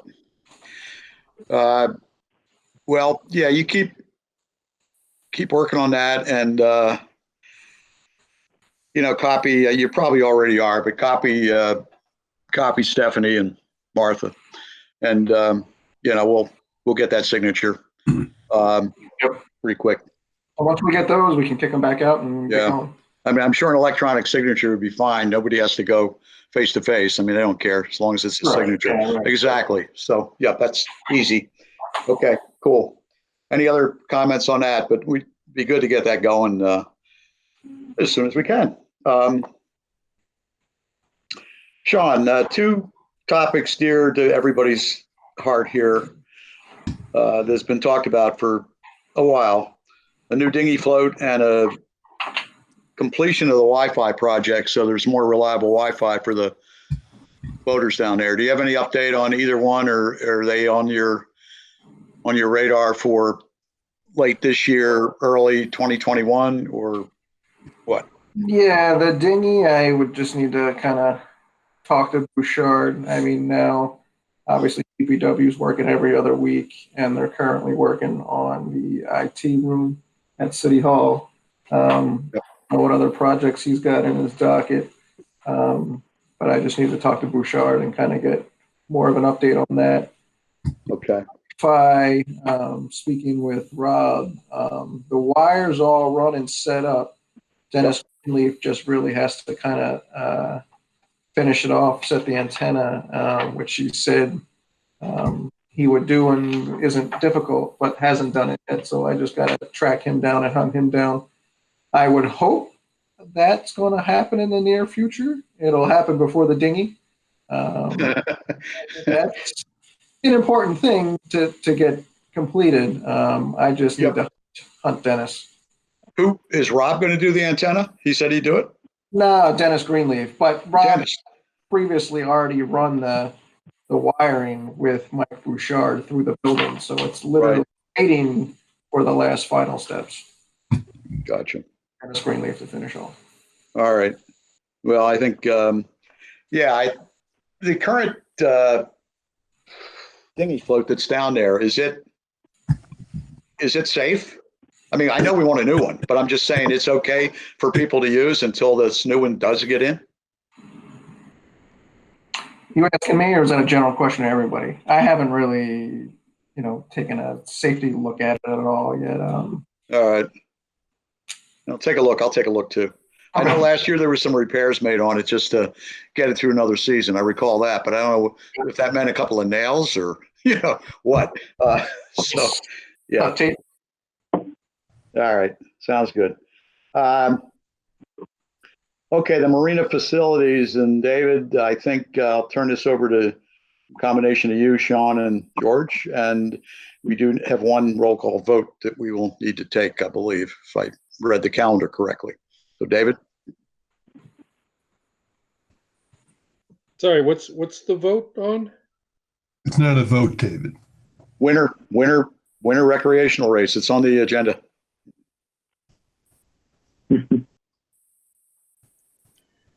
Okay, well, I would recommend that the winter recreational rates remain unchanged for this year. And that's $50 a foot, correct? That's correct. Okay. Yep. Is there a second? We can discuss under the motion. I'll second. Okay. Thank you. That was Larry, Brett. Okay. Any discussion? How many votes do we have this year? We had 5, right, Sean? I think. Sean, you're muted. Yes, that is true. We had 5. Okay. Do we have issues? Don, what? No, there wasn't any issues. The winter contracts did not go out on time previous to me getting there. So I finally sent them out, and then people ended up being like, "Oh yeah, I'll pay." Nobody was looking to go to the city and say, "Hey, I want to pay for this. I haven't got a contract." So next year will run smoother because we'll get the contracts out on time, and people will be expecting it. Did the boaters have any problems over the winter? I haven't heard a thing. No, not at all. Good. No. Yeah. So yeah, it was good. Nice income. Okay. So we didn't. Yeah. Any further discussion on this? Okay, Brett. All right. Roll call. Roll call. You only have 2 more roll calls to do. Callahan. Yes. Flaherty. Yes. Herman. Yes. Newman. Yes. Rand. Yes. Simon. Yes. Simmonsby. Yes. And Earl. Yes. All right. Motion is approved unanimously. Okay. It's a very cooperative group. The All right. Is there anything else, Sean, David, or George, you want to share with regard to the marina that would be for the good of the group? Anything going on, not going on, running into customers at all? Probably not, but is there anything you want to add? Has there ever been any more discussion about getting somebody from the marina on the board again? Yeah, I'm still working on that slowly, but that's even more difficult now. But Sure. yeah, I definitely, George. We still have 2 spots. Luckily, we have 9 folks now, and we have Estelle is really good about coming to all meetings, and Todd Rotundo will be also. He's just also on this school committee finance thing, which has a few more meetings. So, and we knew that, but he'll be good.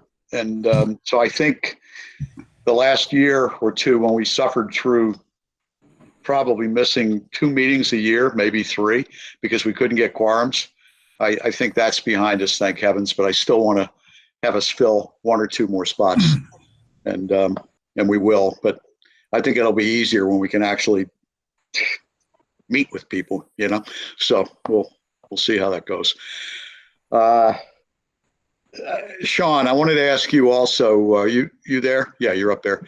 I think you had indicated that for the next round of contracts going out, you plan to use electronic technology more than just snail mail, right? That's the plan. Yeah, as I was kind of calling everybody, I was grabbing everybody's email. Yep. And most were receptive to actually just get it via email. Some were old school, and that's fine. Yep. But yeah, I think that might be smoother, because then at least we have verification that an email went out to these people. With some people, well, I didn't get the email, I moved, blah blah blah. At least here we have a direct contact with people, and we can make getting the contracts out quicker and easier, I think. Now, who would do that? Karen, or whose office does that? Yeah, it'd be my office. So yeah, Karen Milo probably. Okay. All right. Good. No, I like that idea. I like that. Yeah. You'll get contracts back electronically? Is that the plan? No paper or electronic? Yeah, we can get it signed and then just dump it into the thing I think about is you have to check with legal that if it comes to an eviction for non-payment, that they have whatever they need, that the electronic contracts will stand up for them. Yeah. Yep. I can check that. Yep. We'll do. Okay. Sean, I just wanted to mention, Sean, since you have the email list, maybe it'd be appropriate to send out a quick email letting the existing customers know that, if they have any friends that might be interested in a slip, we have one available. Great idea. Yeah, it's a good idea. And at the same time, like I was sort of mentioning earlier, once we get that kind of COVID guidelines approved by the mayor's office, we can send that out to everybody so that they have a copy of it and kind of know what to expect. Absolutely. Yep. That's a good point. Everybody down there should get something, both commercial and whatever, and kayak people. We got a lot of logistics to deal with here. We'll get through it. Now, as you noticed, I truncated the agenda quite a bit, and we might do this more going forward. What I'll do next time is, if you recall the original agenda, can you see me holding up this piece of paper? Indeed. Okay, so it's a little intimidating. Okay, so I think going forward, we might go with a tighter agenda along the lines of this one. I did this because I thought we were going to be on BevCam. I'm glad we weren't, but there were just certain things that we figured we wouldn't have to talk about on TV. But I think the agenda's cleaner, although the meeting's taken a while. But but we've got a lot of votes done, which is really good. More votes than I can ever remember in one meeting. But I think next time when I send the agenda out, I'm also going to put a second page, not on the agenda, but just with a list of all the other stuff that isn't on the agenda for that night.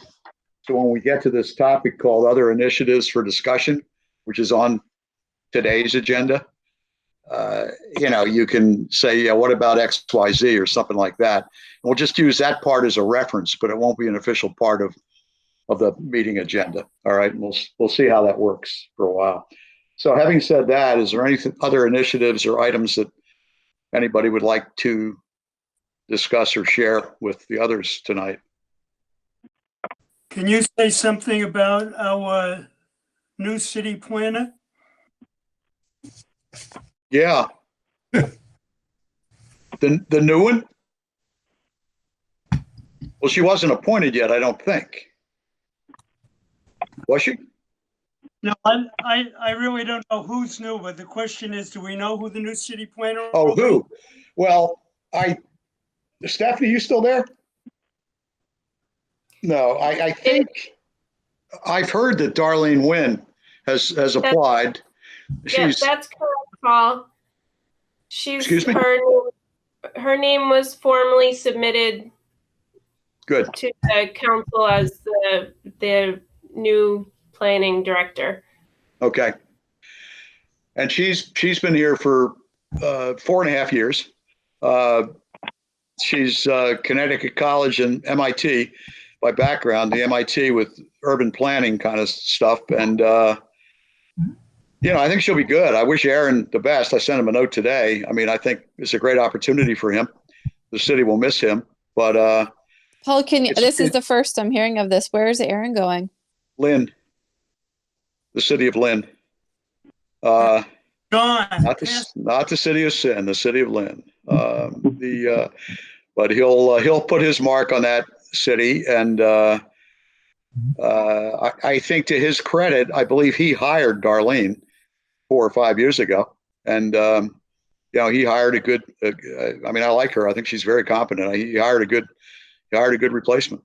So, yeah. Estelle, you know anything more about that, or is that it? I've had the chance to talk with Aaron, just kind of ask him some exit questions. Yep. And so I did ask him what he thought the city needed in terms of a planner. And, this was before I realized that Darlene was interested in the position. And, at the end, I said, so is there, can Darlene do that? Can she be that person? And he said, absolutely. So I feel really confident that she even has, she has some strengths that Aaron didn't have in terms of her, planning experience. And I think it's going to be good. Good. Yeah. That's good. So the process now is it's before the council, and does she get approved at the next meeting then, or what's that process? I could be wrong, but I don't think we actually have to approve. No, we do actually. I'm sorry, I'm getting confused because that is there are a few department heads where we have to kind of renew. The city council renews their contracts every year. We couldn't do that at our last meeting, so we'll do that on April 27th. Okay. It's good. Anything else for this evening? I've got one more thing to ask. Any news on McDonald's building? Yeah. I didn't get a chance. That's what I forgot to do this week, to reach out to Stephanie. This was from Aaron before. Last I heard on the McDonald's building, which was like before our March meeting, which we never had, okay, is threefold, I think. No, twofold. One is the city was in the process. Estelle, you might know more about this, or maybe not, of putting something in vis-a-vis, I think it's Article 197 or something like that at the state level to fend off, to more strongly fend off. So get a legislative act referencing Article, I think 197, in terms of a restaurant is, I'm just paraphrasing, a restaurant is, according to all the historic grants and all that kind of stuff and whatever for this land, is an okay, since it's open to the public, is an okay use for part of that parcel. Okay. And part of that was just to get that in writing. Part was to fend off that little lawsuit, which I don't think ever became a lawsuit. I don't think it's gone much beyond the letter to the council, but Estelle, you might know more about that. And then the other thing I know, and I don't think this is reversed, is that Marty Bloom, who's head of the development group, they had put in all of their applications for Chapter 91 and MIPA and all that kind of stuff. So they were moving forward with getting all that permitting and all that kind of stuff done. Now, is that still, do you know anything, Estelle, if anybody knew anything different, you would. Is that still what you're aware of? Yeah, that's what I've been aware of. I know, even though I know that threat of the lawsuit was affecting the ability to get finances in order, so that it was, I think it's actually a home rule petition that we were going to get from our legislators, and I don't have an update on whether that's come in writing. So we'll get an update on that, George, between meetings and send something out. Yeah, I was thinking of the Bass River. Building itself. The building? Yeah. Well, I don't know. I have no idea. I mean, I think it's pretty empty now. I know that. And there was some comments made by Marty that they might want to use some of the foundation for the back part of the, or at least the hole and the this and the that. So, you know, I really don't know. Mike Collins might have an idea on that. I don't know. All right. Just curious. It's I'm cautiously optimistic it's going to be completed by 2030.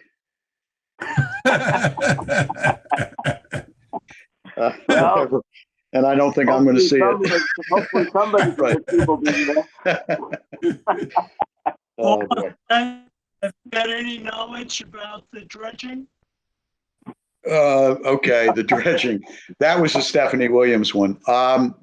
Stephanie and I communicated back and forth by email. She asked me not to share the email, but she did say it was okay to mention some of what she put in the email. And basically, nothing about that CAD stuff. I didn't talk with her about that. And I don't think, with all the COVID stuff hitting and all that, I don't really think that's been on anybody's mind. But what she's been involved in, and I will get an update and see if anything has happened. Because again, this was before the March meeting. I wanted to give you an update then. And then, you know, this last month has gone quickly. It was all legal discussions between four parties. The city, obviously, the Army Corps, Don, the people that we met when we went to that meeting in Concord, and maybe others.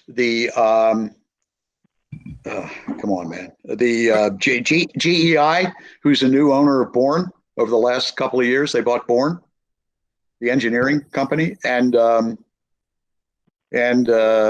Burnham. Okay, I got him. Burnham, who's the dredge company. And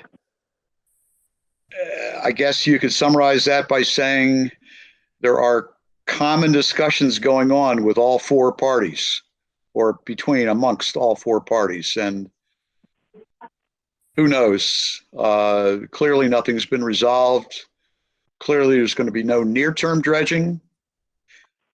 I'm cautiously optimistic that since we got as far as we got, once the world calms down a little bit, you know, it might still happen. Who knows? That's all I know. But I will get an update from her on that if there's anything new.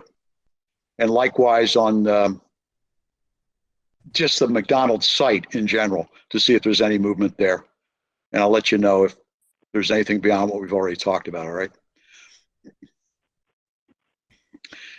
Don, thanks for updating the server with your little keeping that thing up to date. I bet you it's the most up to date server in the city. Remember, I can't put anything on it unless I get my hands on it. Yeah, I know. It's on the cloud now. We're in the cloud now. We're not on the stupid VPN kind of silly thing anymore. So that's pretty cool. So on that thing, Westlake was really great in getting us the documents. I think it's worth having a continued conversation with I the agree. new, because without it, we get forgotten. No, I forgot to mention that. I met with Lisa the other day, by this way, not in person, and went over a bunch of stuff. And one of them was what Wes had done. And she said, I'll do that. And I said, well, what's easiest for you? Just to mail them one at a time? And I gave her what to look for, like Army Corps, Chapter 91, DEP, stuff, because she's completely new to a lot of these things. And but she was very energetic about, and I said, this stuff all comes to the council. The council doesn't know what to do with it. So Wes brings it back and he sends it to me. And I said, it's private stuff. It's public stuff. I didn't want to, over confuse her. I just said anything that looks like this. She said, well, that's fine. She said, I just as soon just send them as I get them. Because I said, I'd be willing to walk in, or Don could walk in and pick them up once things open up again. But she said, no, we'll just mail them. That's fine. And she said, if there's anything that comes in that I really not sure if it's should go to you guys or not, I'll send it to you anyway. And if it doesn't look like you just bring it back to me. And I said, fine. So we'll see. The conversation's been had. Yep. Good. Yeah.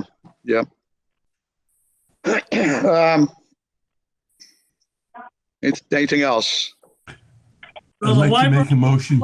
15 minutes now. Yeah. What? The library's been closed for 15 minutes. It's 9:15. I know. just gotta make a motion. It's pretty good. Wait. Don't run off, because we have to do this by roll call too.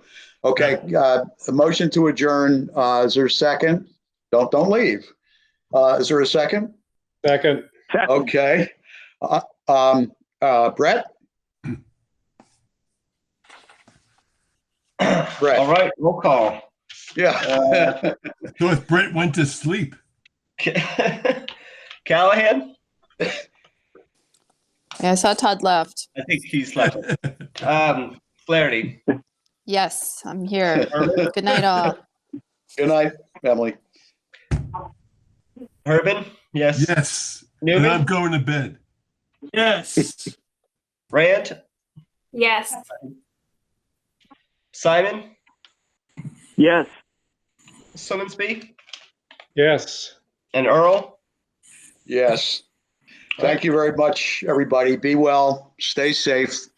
It really was very nice seeing everybody's face. So let's keep working it. Things will get better. All right. Have a good night. Well, I probably never looked better, huh?